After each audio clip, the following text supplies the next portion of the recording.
भारत शिकतो. हवा वेगाने नव्हती, हवेपेक्षा त्यांचा वेग होता. अन्यायाविरुद्ध लढण्याचा इरादा त्यांचा नेक होता. असा जिजाचा शोभा लागा नाही तर जगात एक होता, जगात एक होता. सन्मान व्यासपीठवरील गुरुजन वर्ग आणि मित्रांनो, आज 19 फेब्रुवारी छत्रपती शिवाजी महाराजांची जयंती आहे. सर्वप्रथम रयतेचा राजे छत्रपती शिवाजी महाराजांना मानाचा मुजरा. सागराचे पाणी कधी आटणार नाही, स्वराची आठवण कधी मिळणार नाही. सागराचे पाणी कधी आटणार नाही, स्वराची आठवण कधी मिळणार नाही. हा जन्म काही हजारो जन्म झाले तरी ना शिवरायांचा सुटणार नाही. सह्याद्रीच्या कडक नाही काम पडेल जड झुडपे ही चारतील विशाल मला त्यांचा समोर झुकावं वाटेल. असा रीतीचा राजा, लोक कल्याणकारी राजा, मावळ्यांची सोबती भोजनांचा काही वारी. शेतकऱ्यांचा राजा म्हणजे छत्रपती शिवाजी महाराज होय.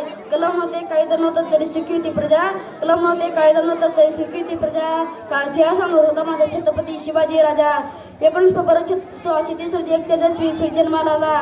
तफांकडे गराटा झाला, सली चौघडे वाजले सारे असं म्हणतात. आनंदाची उजळ झाली, शहाजीराजे वसले जिजाऊला झाला, त्यांच्या पोटी शुभाचा जन्म झाला.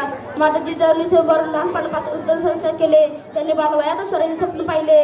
स्वराची निर्मिती करताना त्यांना अनेक अडथळे आले, पण ते डगमगले नाही.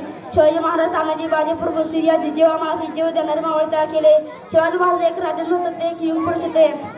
शिवाजी महाराज शिकणे कार्य केले. शेतकऱ्याच्या कवचाही काढला, धक्का लावून नेते झटले. सर्व धर्म समभाव स्त्रिया पता न्यायाने ते वागले. अन्नाच्या अंधकाराला उजळीचे पहाट, अन्नाच्या अंधकाराला उजळीचे पहाट. स्वर्गात गेल्यावर देवाने थोपटली पाठ. दुर्दैवाने तिने 1980 रोजी एकेचा श्वास घेतला.